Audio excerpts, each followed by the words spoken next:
Hello everyone, this is Tim, and this is going to be a little bit more rapid fire than some of the other videos I've done for RPG a Day, mainly because I'm behind and I need to catch up. So, alright, for the next question, for day 12, what is my favorite RPG illustration? Just look at this picture. There's demi-humans running around, goblins in the background probably, there's dwarves, and the mouth on the wall, the contrast of light and dark there, the light of the torch being really the only light source available. And just the surrealness of that. I mean, it's a mouth that's talking to you on a wall. This is the image that basically just showed me that dungeons do not have to be just piles of mortar and rock. You can have a lot of fantastical, surreal, and just bizarre things happen below the depths of the earth. Also, I should mention that that is from the AD&D Player's Handbook, I believe. Alright, and for the next day, on the day 13, what is my favorite RPG podcast?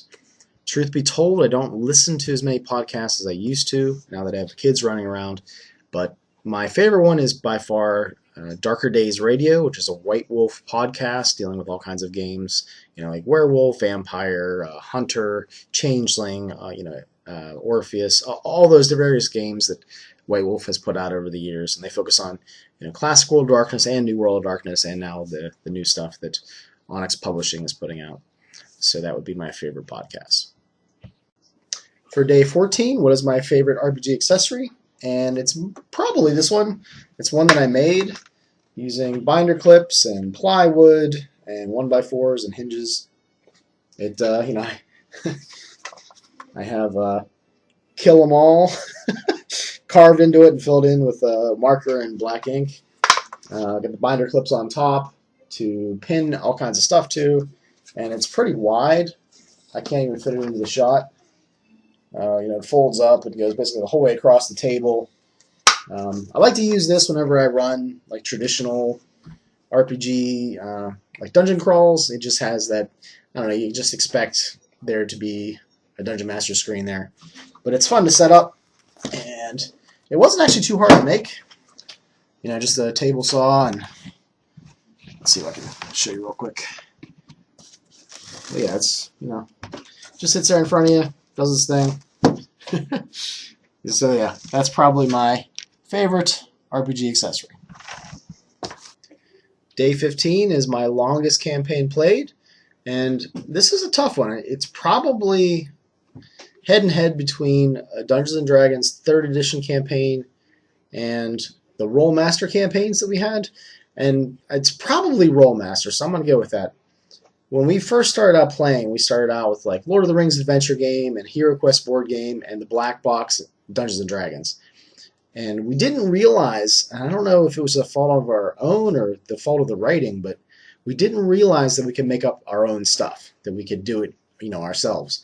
So whenever we ran out of the adventures in Black Box D&D, we stopped playing that. Whenever we ran out of the adventures for Lord of the Rings adventure game, we ordered more. And once we got through those adventures, it's like, okay, well, I guess we're done now. Oh, yeah. And then when, Hero Quest, we actually ordered the additional dungeon maps and things for that. Same thing. Whenever we ran out, we thought, okay, now it's done. I don't know why we didn't get that we could do it ourselves. But when we got Rolemaster, something clicked. I don't know if it was something in the writing or what, but it was like my first major big RPG.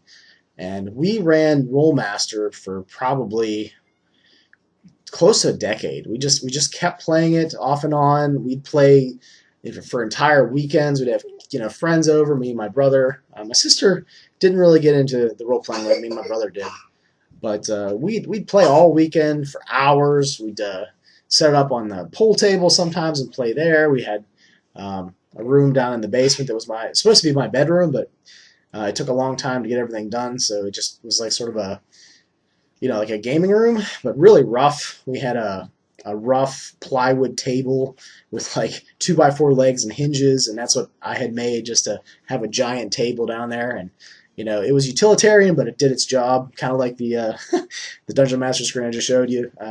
It does its job, and it's not real flashy. But yeah, Rolemaster, we had lots of different characters. Characters would die. We did all kinds of bizarre things, like having werewolf characters and Curse with Lycanthropy, just some of them were pretty standard. I have like a knight character, but he had like a super soaker greatsword that like was good against demons. So we had some silly stuff thrown in there, but we were kids, anywhere from 10 on. But yeah, those were some great campaigns, great sessions. Day 17 is my favorite fantasy RPG, and this is really hard because I have a lot of fantasy games upstairs on my shelves. But I think if I had to guess or pick one, it would be Lamentations of the Flame Princess by James Raggi, the fourth. It's really rules light. I like Black Box D&D, Basic and Expert, Rules Cyclopedia, and all those kind of games. And this seems to just take that foundation and just run with it. It does some things I probably wouldn't do, and whenever I run this game, I have lots of not lots of house rules. I have some house rules, but it seems easier to me to add house rules than take stuff away. So yeah, Lamentations of the Flame Princess is very easy. It's easy to run. I don't really need to look at a lot of stuff. It mainly just like spells and monsters I make up on the fly or ahead of time, and they're very horrific and unique. So yeah, my favorite fantasy RPG is Lamentations of the Flame Princess. Okay, for day 18, we have my favorite sci-fi RPG. And I'm going to pick one that's probably less common or less known than a lot of other ones out there. It's Wars, and Mongoose Publishing put this out. There's the core book, there's Battlefront, and they put out an adventure module called Incursion. Now this was based on, okay, well I guess we could do some history here. So Decipher is a CCG company who put out the Star Wars CCG. Some of you have probably played it out there. And they lost the license. So what they did is they got some artists together, some writers, a lot of sci-fi people, and came up and made their own setting.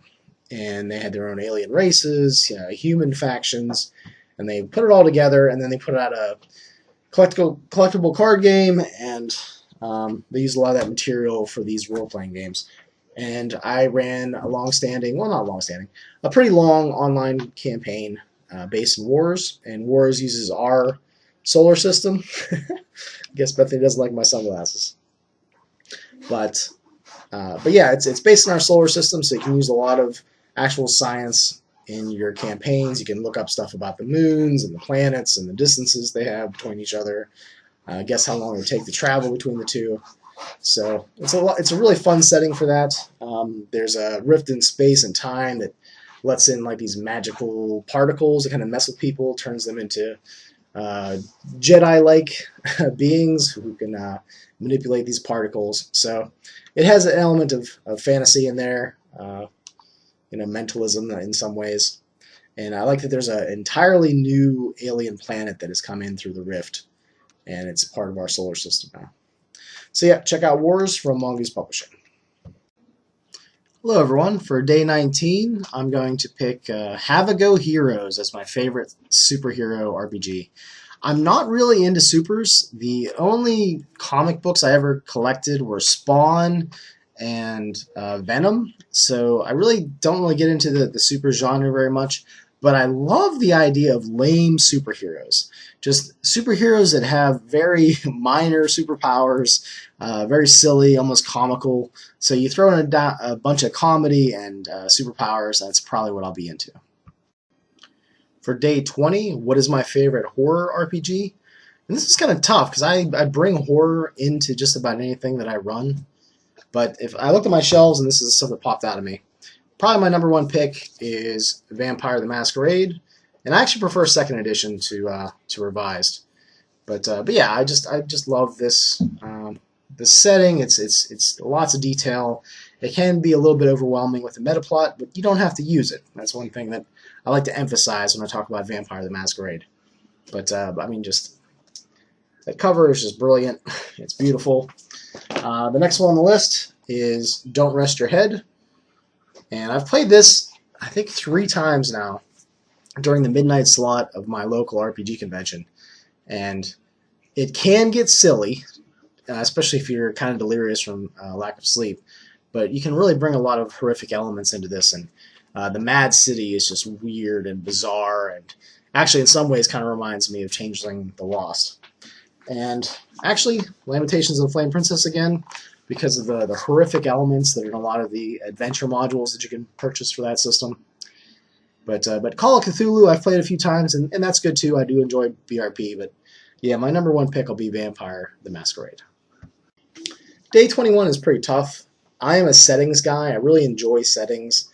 I'll look for new settings whenever I see them, especially in like the used RPG bins. I like to pick up books for the settings that I enjoy. I really just, I get more excited about setting than I do about rules.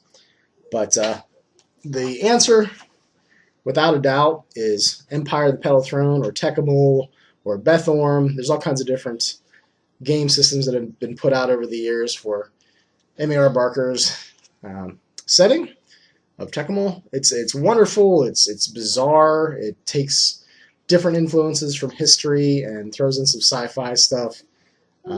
Very appealing. I really enjoy reading through this material.